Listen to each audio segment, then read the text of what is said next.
Baião Binário, programa de várzea com comentários cabriocálicos de Fábio Ribeiro e Camila Chute. Um programa para quem merece o respeito tecnológico. Escuta aí, troço, pra ver se tu aprende alguma coisa. Bom dia, Fábio Ribeiro, feriadão, finados. Como é que você tá? Bom, Boa. Vamos lá. Vamos tentar fazer aqui uma pauta para o nosso Baião número 71, Boa. que vai ao ar amanhã na terça-feira, dia 3, um dia que eu prevejo como um dia de extrema tensão no mundo. Nossa. Eu acho que amanhã, na verdade, o dia de tensão vai ser na quarta-feira, dia 4. Vai sair na madrugada, né, Fá? Vai sair na madrugada, que nem sempre sai.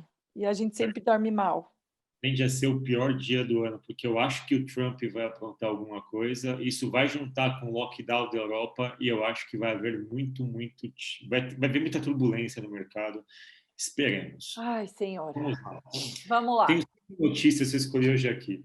Uma, a propósito da discussão da semana passada sobre a privatização do SUS.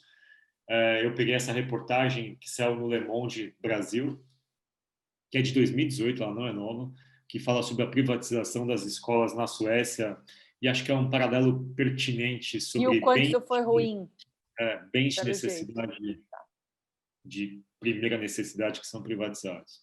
Trouxe também aqui uma reportagem sobre os discursos do Trump, como isso é uma fonte de desinformação. Aliás, hoje mesmo, de manhã, ele estava falando uma série de coisas sobre o voto pelo correio, enfim, espalhando um pouco de turbulência nos aliados dele para que quando a eleição aconteça, quando os votos sejam contados, esse vai ser um dos principais pontos que ele vai bater, a fraude dos votos pelo correio. Enfim, mas aqui tem outras coisas, é uma análise de gestão visual. Falaremos sobre Berlim, como Berlim se transformou aí numa meca do empreendedorismo. Nossa. Uma outra reportagem também vinculada com a eleição americana, de como algumas empresas estão produzindo, estão adaptando os seus produtos ao dia da eleição. O Spotify lançou uma plataforma de engajamento bem interessante. E, por fim, uma reportagem do Reino Unido de uma postura dos conselhos locais em relação à crise dos aluguéis. 5 reportagens interessantíssimas hoje aqui que envolvem Alemanha, Suécia, Reino Unido, Estados Unidos, enfim, a geopolítica mundial e especificamente aqui acho que tem muito assunto que tem a ver com o que está acontecendo nos dias atuais. E está meio difícil, né, Fá, de fugir. Você até comentou ontem, está meio difícil de fugir de geopolítica, de decisões, de eleição, né, nesses tempos. Eu fugi o máximo que eu pude, mas vamos lá. Essa Tree List é uma, sei lá, como é que eu poderia conceituar e fazer uma parada, mas é uma Tree List. Ela se dedica a fazer reportagens sobre gastronomia, sobre shows, entretenimento. É um desses portais americanos de notícias. E aí me chamou a atenção essa reportagem, né, do Spotify lançou uma campanha para incentivar as pessoas a votarem. Só que o legal é que o Spotify criou um negócio super sofisticado, assim, tipo plan your part, e esse part aqui pode ser meio que um trocadilho com festa, que tem o Y no final, mas parte de partido, uma questão cívica aqui. Ele criou várias coisas que, de alguma forma, engajariam as pessoas no processo de voto. Para ajudar, Fá, e eu acho que tem um lance de suportar os artistas também a como se engajar, né? Então, como é que eu engajo os meus fãs nessa parada também, né? Exato. Tem muita coisa legal aqui.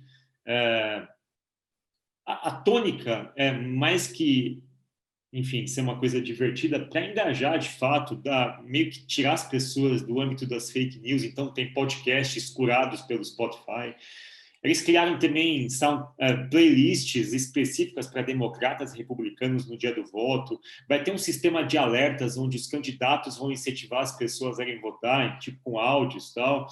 Tem, enfim, uma série de coisas, mas todas elas têm a mesma gênese ali, incentivar o voto consciente, dar informação de qualidade para que as pessoas se estimulem a participar desse ato cívico. Eu achei bem legal isso do Spotify, porque geralmente a gente fala do Facebook, do Instagram e tal, e eu acho legal que é uma plataforma de áudio que usa muito de podcasts e tal, e que está usando dos mecanismos que ela tem disponível, do modelo de negócios dela para incentivar as pessoas a votarem. Qual que é o lance? Nesse mesmo site, e aí eu percebi algo que ele é bem particular, assim, e que não acontece no Brasil. As marcas, elas estão embalando na campanha americana para produzir coisas específicas para as eleições. E aí tem esse lance enfim, do Shake Shack também que está envolvido, e tem outras empresas envolvidas, que é enviar pizza para as filas de votação. O sistema eleitoral americano, ele é hiper complexo. Tem votação por correio, tem votação por correio que você manda para algum lugar, tem votação que você deposita teu voto num Dropbox, tem votação antecipada em postos de votação que abrem por antes. estado, né, Fá? É por estado, então depende de qual estado você está, é um protocolo. Exato. E é uma votação super complexa, só que as filas de votação, no dia da votação, elas chegam a dar 2, 3 horas. Assim. E para estimular as pessoas, e uma das coisas que faz com que as pessoas não compareçam às urnas de votação, é essa demora também. Então tem gente incentivando, vai lá que a gente vai mandar comida na fila, a gente vai criar um mecanismo de deixar a coisa menos tensa. Um monte de tranqueira, mas enfim, são empresas mandando ônibus específicos. Aí você tem o Google com um feature ali específico para falar para as pessoas, legal, onde é que eu voto e tal. Hoje, Fábio, olha a sua agenda. Na agenda apareceu, porque como a gente tá, o meu Gmail é Estados Unidos, tá lá, Election Day, e tem, tipo, um link dentro do invite, nos notes do invite, assim, how to vote. Quer ver? Eu fiquei tipo, caraca, mano, como é que os caras colocaram o Google colocou isso. Olha aí isso. Você tem uma outra... Election Day, aí tá lá, how to Google search to learn more about how to vote. Como assim? Eu fiquei chocada. Enfim. Tem um envolvimento muito maior e as empresas sim se vinculam mesmo com a eleição sob pena de serem confundidas ali partidárias e tal. E elas produzem coisas muito específicas ali. Aí tem esse outro linha, tem uma empresa que tem linha de produtos com CBD, que é canabidiol, que é produto baseado na cannabis e tal. Tipo, veja aqui produtos que podem relaxar você no dia da eleição. Tem outras coisas como a Lyft, que é uma concorrente do Uber, que dá desconto para as pessoas irem no dia da votação votar, incentivando a votação. Tem o Shake Shack dizendo, olha, se você votar, você ganha aqui uma batata frita também no dia da eleição, para quem votou antes, tal, e mostrar o comprovante de voto. E tem o próprio Spotify. Ou seja, é uma eleição que ela envolve muito as pessoas, elas ficam muito, muito engajadas. E essa especificamente, acabei de ver na CNN, já tem o equivalente de votos antecipados. Os votos antecipados esse ano equivalem a 66% de todos os votos do ano passado. Da eleição passada. Ou seja, existe uma premissa muito forte de que essa eleição vai ser decidida especificamente na Pensilvânia, que é um estado onde tem ali o Biden... É um lance com mulheres também, né, Fá? Que as mulheres também vão decidir. Mas dizem que a Pensilvânia é decisivo porque, em tese, o Biden está na frente 5, 6 pontos. Mas se na Pensilvânia o Trump ganhar, isso de novo pode refletir em pesquisas que não conseguiram prever o fenômeno do Trump, que eles falam do shy voters do Trump, das pessoas que têm medo de declarar ou que são tímidas em declarar votos para o Trump. A Pensilvânia é um estado que tem mais gente com os olhos assim vigiando a eleição. Então, tem muito envolvimento de várias frentes, artistas e tal. E aqui mostra como que as empresas elas não têm medo de se vincular com a eleição, o que eu acho que é muito diferente. É que com eleição, né, Fá? Porque também tem essa, né? Eles não podem, de forma alguma, derivar voto, né? Tipo, vote no Biden que você ganha. É tipo, vota. Então, acho que a estratégia da turma tem sido, tipo, vota independente em quem você for votar. Só vota, por favor, né? Tipo, meio democracia, sabe? Resta saber se isso vai chegar no Brasil, se vai haver algum tipo de engajamento específico nos modelos de negócios para esse marketing ocasional. É isso. Eu trouxe aqui o exemplo do Spotify, mas trouxe vários outros que eu peguei desse mesmo site, Thrillist. E, Fá, eu acho que tem também um lance meio bem característico, né, de não ser obrigatório o voto, né, nos Estados Unidos. Então, acho que as pessoas se sentem meio que na obrigação de... Não é que se sentem na obrigação, mas elas têm que ser impactadas para a gente converter, né? Não é igual no Brasil. Os jovens americanos, eles são muito resistentes a votar, porque eles acham que os candidatos eles são iguais, não tem proposta de valor que o diferencie, então é muito pouco estimulante votar em qualquer uma das opções que tenham democratas e republicanos. Parece a gente. Saiu um documentário da Vox de 3 capítulos ontem no Netflix explicando o sistema eleitoral americano, o sistema de financiamento, enfim, toda o mecanismo complexo que existe, por que isso, de alguma forma, envolve variáveis que, para a gente, são muito complexas até de entender, assim. Então, de novo, a eleição americana ela tem vários mecanismos ali que nos permitem olhar a economia digital em relação a engajamento em plataformas digitais, como as empresas se off e movimentam. on, né, Fá? Porque o voto é offline, então a pessoa tem que ir até algum lugar, mas toda a campanha está totalmente online, né? Você vê uma Alejandro Ocasio jogando Among Us, você vê lives, enfim.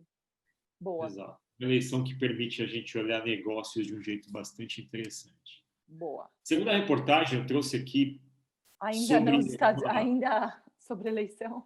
Exato, sobre uma perspectiva do New York Times sobre como é que funciona um discurso do Donald Trump. Então, eu acho que quando a gente começa a entender isso, a gente também entende como é que funciona a vida digital, né?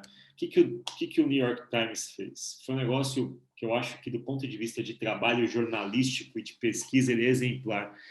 Eles pegaram um rally aqui, um comício do Trump no Wisconsin, onde ele é possível que ele vá ganhar. O Wisconsin tem uma lei específica que não vai permitir contagem de votos depois do dia das eleições, o que é uma das principais variáveis, assim. Mesmo que você tenha votado antes e mandado pelo correio, se não chegar até dia 3, o Wisconsin não vai contar os seus votos. Mas aí a turma que mora longe se lascou. Não, aqui a maioria dos estados flexibilizou. Se você votou e se você postou seu voto no correio antes da eleição, ele vai ser considerado. Não, na maior parte dos estados. No Wisconsin, eles falaram, não, se não chegar até dia 3, não vai ser considerado. Que é uma tática republicana para votos de democratas que, naturalmente, eles que mais votam por correio. Aí esses dois jornalistas pegaram um discurso do Trump e marcaram tudo que é fake news ou dado impreciso ou mentira ou algum tipo de informação não injúria, né? Verdadeira. Isso, para mim, é uma peça de gestão visual. Então, assim, você pega isso daqui, você vê o quanto esse cara propaga mentira. Não, e votos grandes, né, Fá? Olha que doido. Porque, assim, se fosse um fatinho ou não, mas o cara, olha aqui, a quarta coluna contando da direita para a esquerda, tipo, cara, é um bloco inteiro de mentira, tipo, não é um fatinho que você deu um bypass, sabe? E o que não é mentira não é fala relevante também, são aquelas falas intermediárias que você está falando com a população, amenidades. Então, isso dá uma dimensão, quando a gente olha para isso, dá uma dimensão do mundo que a gente vive. Isso aqui, essa figura visual se aplica ao nosso feed de Instagram, nosso feed de Twitter, nosso Facebook e tal, a nossa vida corporativa, as informações que a gente trabalha no dia a dia da empresa. Se a gente tivesse que olhar a nossa vida, olha, a nossa vida é isso. Assim. Exatamente. Isso reforça a necessidade que a gente tem de ser responsável com comunicação e com informação. Eu gosto de pegar isso aqui e fazer esse espelhamento, né? E aí os jornalistas fizeram aqui... Ele não causou, Fábio? Ele não causou? Ele, na verdade, tudo que o New York Times publica, ele rebate. Ele causa, né? Tá. Mas aí a questão aqui é que menos de um quarto do que ele disse no discurso dele é verdade. Less than a quarter were true. E aqui, de novo, né, é muito maluco que a gente viva num mundo onde 3/4 do que o presidente da maior nação americana fala sejam mentiras, sejam exageros ou sejam coisas que não tenham ali fundamentação lógica, sólida, com dados, enfim. E aí, vinculando essa notícia do New York Times, tem uma outra notícia que saiu no Huffington Post, que o Muro das Mentiras de Trump foi recuperado em Nova York. O que aconteceu? E aí eu acho isso uma maravilha de trabalhos criativos, né? Tanto a reportagem quanto esse segundo trabalho. Criaram no Brooklyn um muro das mentiras do Trump. Nossa. Imprimiram todas as mentiras do Trump e colocaram num muro. Tem mais de 20 mil mentiras em 4 anos de mandato. E criaram esse trabalho lindo, visualmente lindo, categorizado. As cores significam determinados assuntos. Aí os Proud Boys, que é um movimento militante pró-Trump, meio que vandalizou e o pessoal recuperou e trouxe de novo o Muro das Mentiras e tal. Eu acho impactante, porque olha o tamanho desse muro. Eu peguei uma foto da perspectiva dele. Caraca, velho. É uma quadra de frases do Trump de mentira. E numa letrinha minúscula, meu. Quando você vê lá, Exato. é minusclinha. Exato. Eu acho 2 trabalhos lindos do New York Times de mostrar para a gente, olha, se você tem dificuldade de ler, não quer ler, vê isso aqui, ó. Só que é uma foto, é um raio-x. É como se você pegasse o teu raio-x do teu pulmão e tudo que isso aqui que é mancha é câncer. Só que é mentira, é câncer. Isso vai te matar. E aqui outro trabalho criativo. E aí, de novo, né, quando a gente fala de pessoas ousadas que fazem trabalhos relevantes, esse é um tipo de trabalho relevante. Já que a gente não consegue falar para as pessoas, eu vou mostrar visualmente o que significa mentiras dele. Gestão visual, totalmente.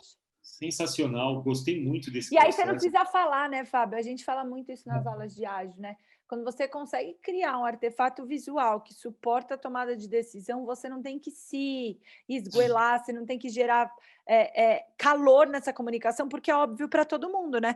Você olha para o muro e fala, o cara é mentiroso, ponto, eu não preciso ficar tentando provar com discurso.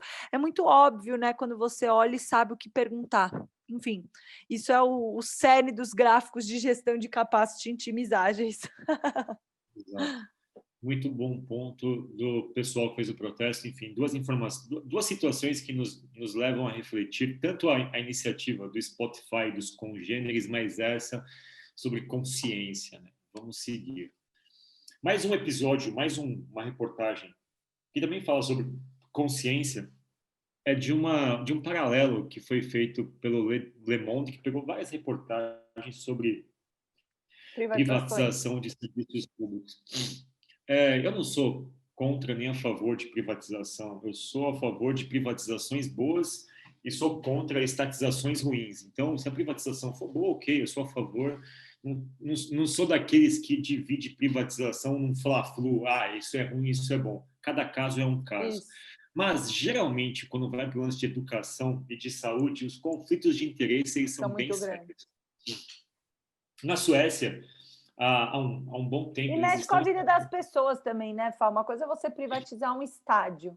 Sei lá, outra coisa é você privatizar um hospital e uma escola que vão trazer consequências de longo prazo, né? Até irreversíveis. Enfim, desculpa. Na Suécia, eles estão com um processo de economia híbrida em educação. Então, algumas escolas, o sistema público privatizou parte da sua demanda ali, né, da sua quantidade de ofertas que ele faz, e ele remunera o seguinte: olha, eu tenho um custo de 10 mil euros por ano com o aluno da escola pública, e eu pago o equivalente para você da escola privada para fazer a gestão desses mesmos alunos. É um modelo híbrido. Acontece isso no mundo em algumas coisas com presídios. Nos Estados Unidos teve com presídio na década de 60 e 70, o que levou os presídios ali do meio dos Estados Unidos a começarem a prender muito negro, porque eles ganhavam por preso. Então, eles começavam a pegar negros com, sei lá, uma bituca de droga lá e prendia, deixavam 1 ano preso, porque eles ganhavam dinheiro com isso. Ou seja, quando existe conflito de interesse entre a iniciativa privada e a pública, a gente tem que começar a entender, e ainda mais aqui que o modelo de monetização é cabeça, né? Como é que funcionava isso? A reportagem é bem longa, bem elucidativa. Na Suécia, o professor, ele não é só professor, ele é uma espécie de mentor e de assistente social. Ele se responsabiliza pela vida do aluno. Se o aluno falta, o professor liga, o que está acontecendo, vai na casa, conversa com os pais. E tanto é que os professores lá lidam com, no máximo, 15, 30 alunos. Assim. E tem uma preocupação muito grande com o desenvolvimento das crianças. O que acontece? O professor, na cultura sueca, ele se responsabiliza pelo desempenho acadêmico do aluno. Quando o aluno encontra dificuldades, a culpa é do mentor, né? Nesse processo, quando está na rede pública, existe um comprometimento muito grande com a qualidade. De fato, com você acompanhar o acompanhamento. À medida que isso passa para a iniciativa privada, isso se perde um pouco, porque a métrica passa a ser o seguinte: olha, o aluno ele já não é um aluno, ele é teu cliente, então não dá para incomodar muito o aluno. Se ele faltou, deixa ele quieto. Deixa ele usar o telefone em sala de aula a qualquer momento, deixa ele ouvir música. Você passa a ser mais flexível em alguns atributos disciplinares. Que é o que acontece aqui no Brasil também, né, Fá? Não estou dizendo se isso é bom ou ruim. Isso. Mas hoje você tem 20% dos alunos que estavam na escola pública sob domínio desse novo formato dessas... Tem um nome específico que chama... É uma escola, a gente chama de Free Escola, que é o modelo da escola PPP, Parceria Público-Privada. Aí um colegial de Estocolmo, por exemplo, custa 10 mil euros por ano. É isso que o governo paga para essas free escolas, para que eles assumam a gestão. Só que ao assumir essa gestão, eles começam a meio que ter esses problemas. E o problema na Suécia Mas o é aluno que... paga, Fá? O aluno Não, paga? O aluno não não. paga, o governo paga. O governo paga, e aí tem um sistema de alocação dos alunos, os Tá. pais alocam os alunos nessas escolas, deve ter algum tipo de... Você pode escolher alguma coisa, assim. E tem o governo sueco coloca, inclusive, um ranking das escolas, de quais são as melhores opções, deve ter uma corrida por vagas e tal.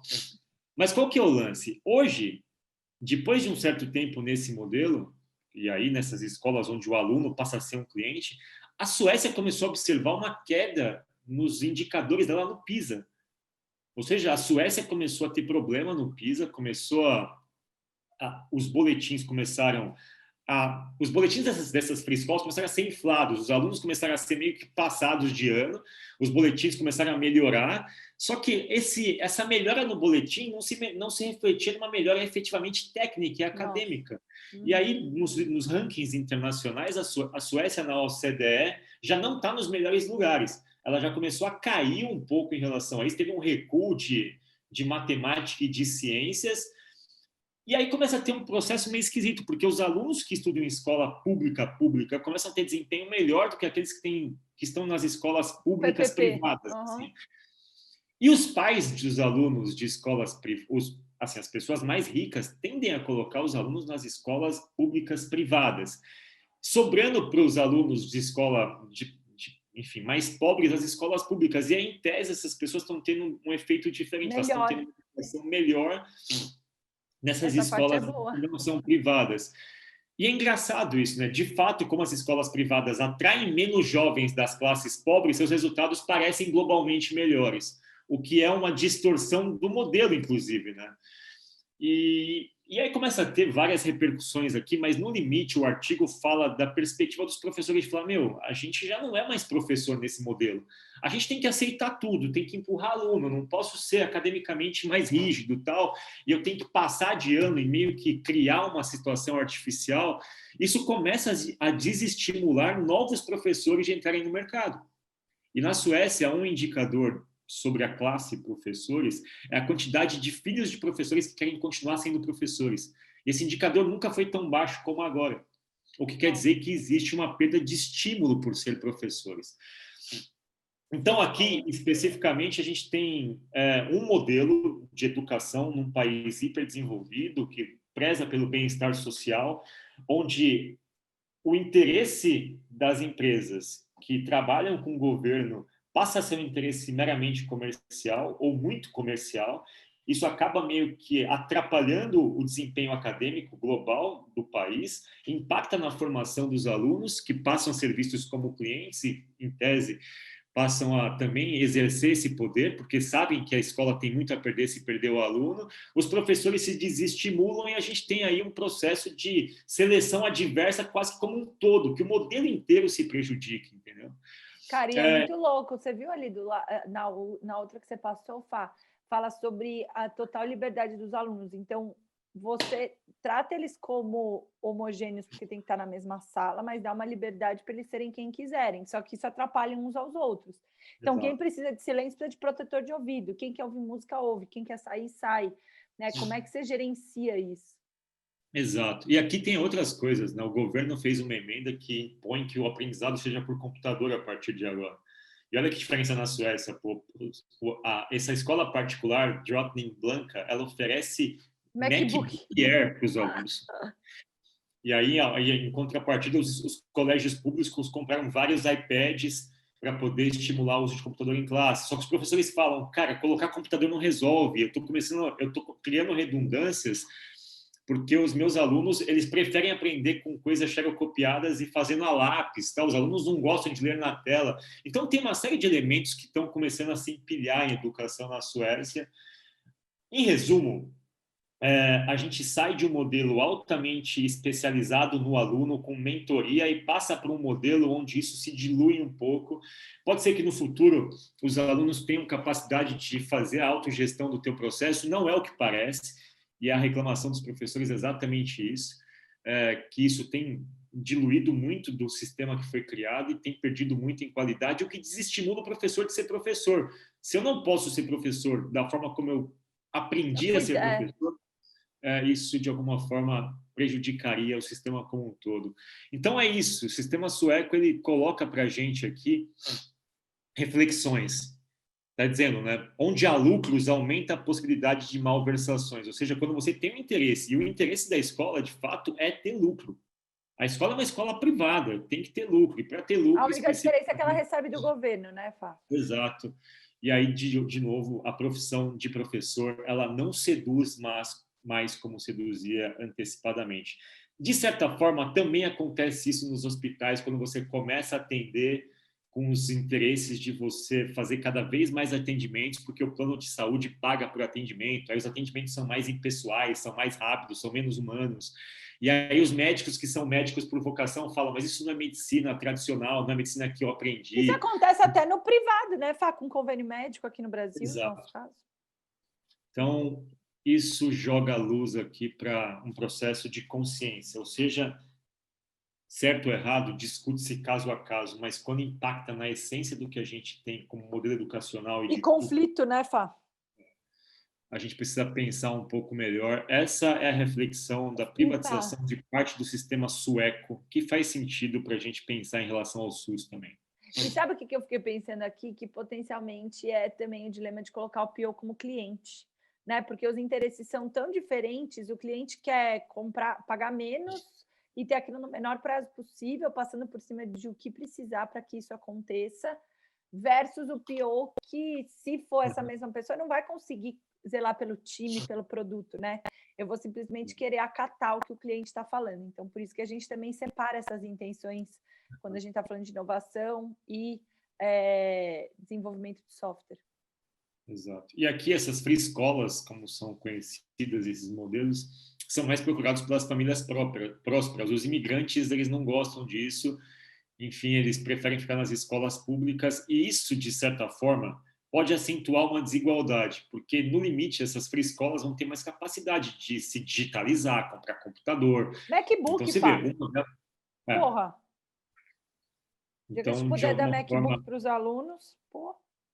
Esse é um outro tipo de desdobramento da privatização das escolas suecas.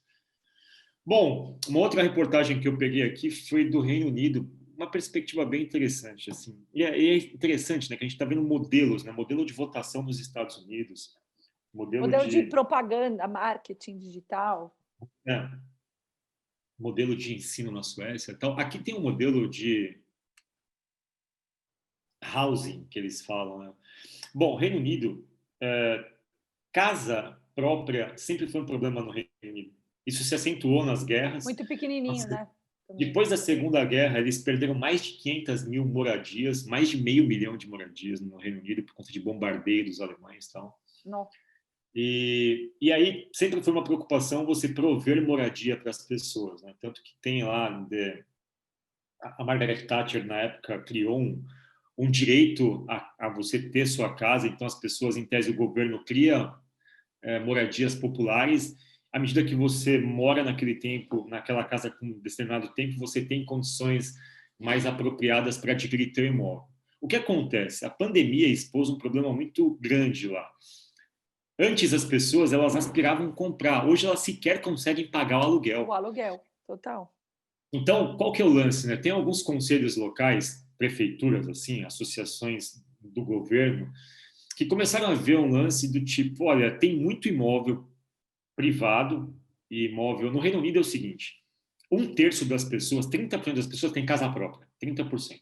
40% paga uma hipoteca, ou seja, está pagando a tua casa. Os outros 30%... Em 1000 anos, né? Os outros 30%, 18% eu acho que são moradias que o governo oferece para as pessoas em condições especiais e 12% são moradias que estão vagas, assim. O que acontece hoje, e aqui está dizendo, né, mais de 12 mil famílias elas estão numa lista de espera para essas moradias populares por conta da pandemia, isso tem se acentuado, e a dificuldade hoje é que as pessoas elas não estão conseguindo pagar o aluguel. O que esses conselhos estão fazendo? Eles estão aproveitando para comprar moradias assim que estavam disponíveis Barata, sei lá. para poder reoferecer a essas pessoas. Ou seja, qual que é a discussão aqui?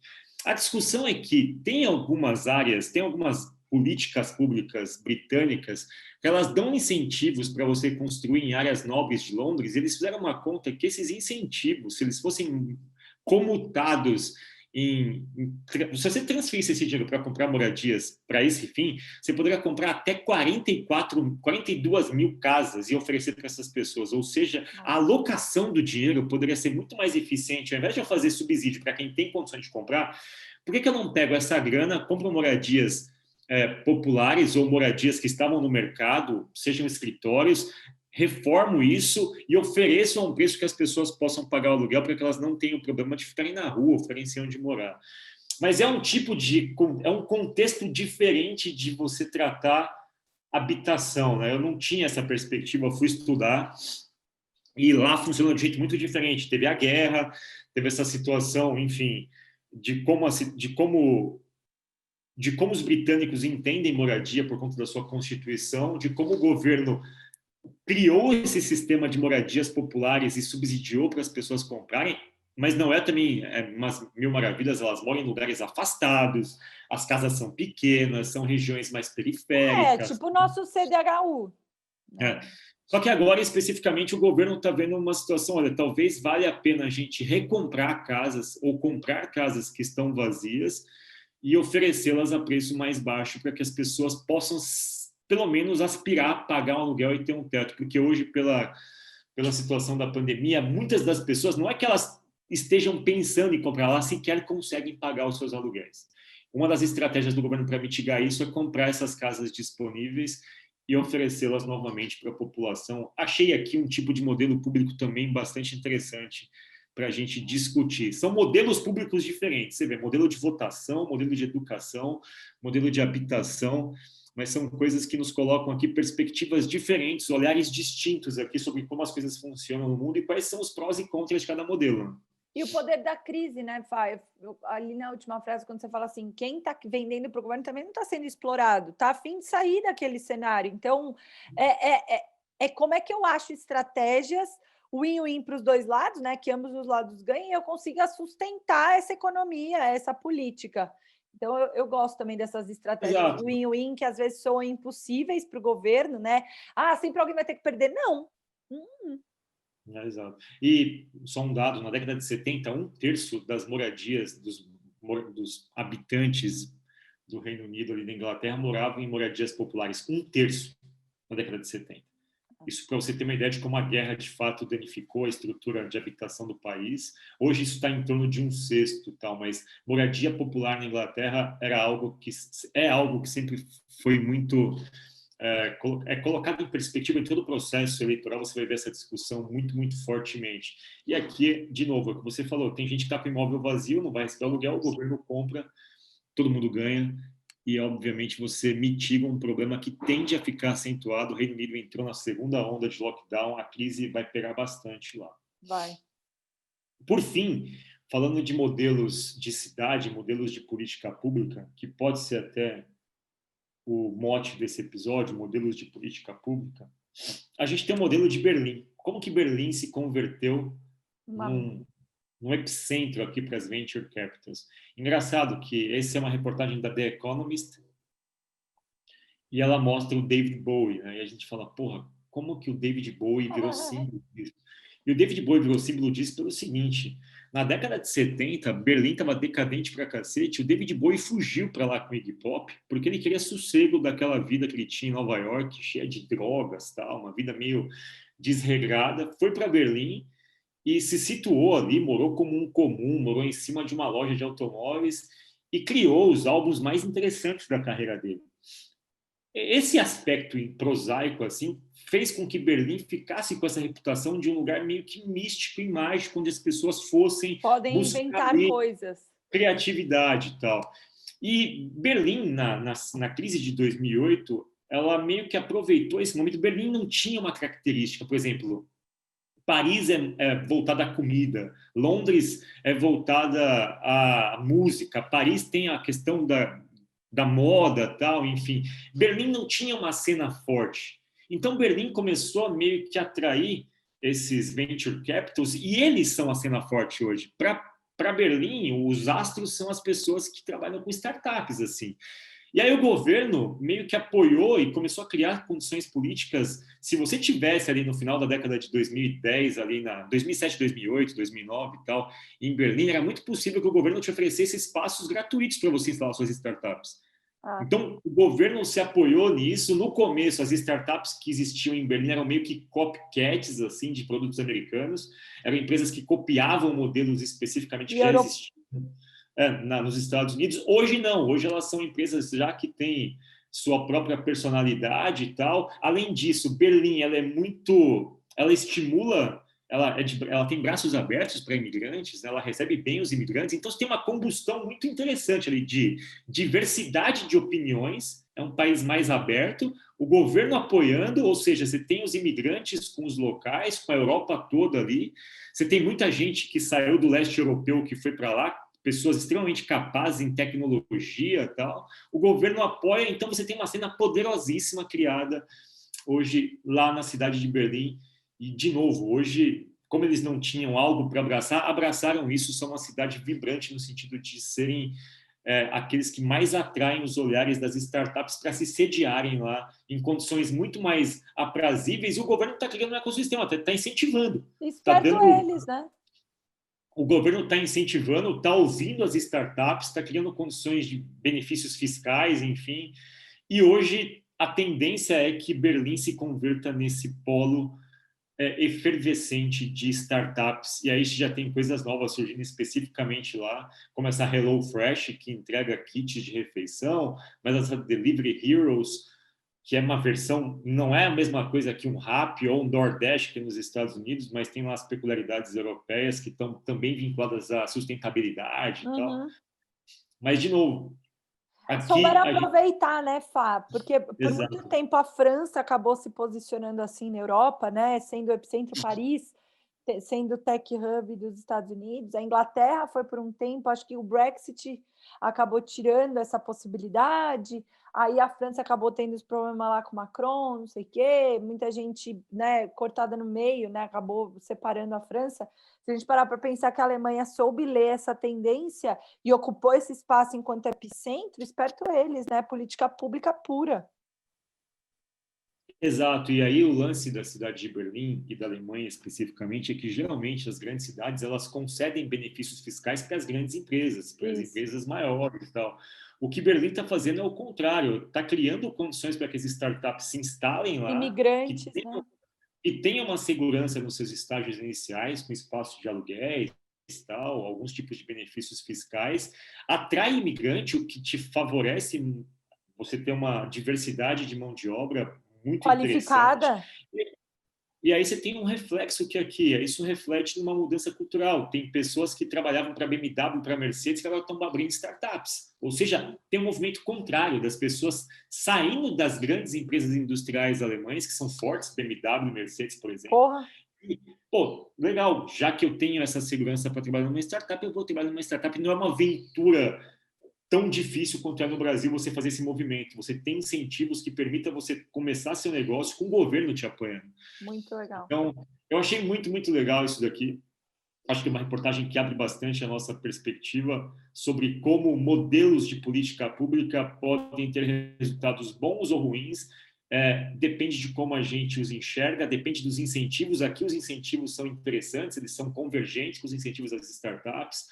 Modelo de educação sueca já é um pouco mais questionável, modelo de votação americana extremamente complexo, intrincado e até um pouco incompreensível por tanto de tecnologia que a gente tem hoje, o modelo de se comunicar, enfim, de como é fácil você criar um processo que engane as pessoas ou desvie o foco das pessoas para as coisas que de fato são reais. A gente viu o discurso do Trump. O modelo de publicidade das empresas dentro desse modelo político também, que é um modelo que se aproveita para criar um engajamento, para pegar uma onda. E o modelo britânico de entender que, pô, em uma situação com essa de pandemia, de repente faz sentido a gente não dar benefício fiscal de um lado e sim comprar moradias e reoferecê-las a preços mais baixos para que a gente não crie um desequilíbrio social ainda maior. Então, acho que tem modelos de políticas públicas que permitem a gente, até como empresas privadas, reinterpretar o que a gente faz e ver se só existe de fato uma receita, né? Ou se a gente poderia buscar caminhos alternativos nesses exemplos todos que a gente trouxe. Super, Fá. Acho que é novos modelos de política pública que podem ser novos modelos Herol, né? Não necessariamente só de política pública, mas novos modelos mentais. Muito legal. O que todos eles pressupõem é que a gente analise-os no longo prazo com seus prós e contras e com informações para a gente saber se de fato se eles criaram algum tipo de impacto positivo. Acho que mais do que olhar o modelo e criticar de bate-pronto, eu não gosto disso, eu não gosto daquilo, analisa o modelo, veja o impacto a longo prazo, mede, e aí a gente toma as nossas conclusões antes de você se posicionar pró ou contra algum tipo de filosofia. Perfeito, Fá. Arrasou, Baião 71, política pública, novos modelos. Bom dia, Fá. Tchau, cara.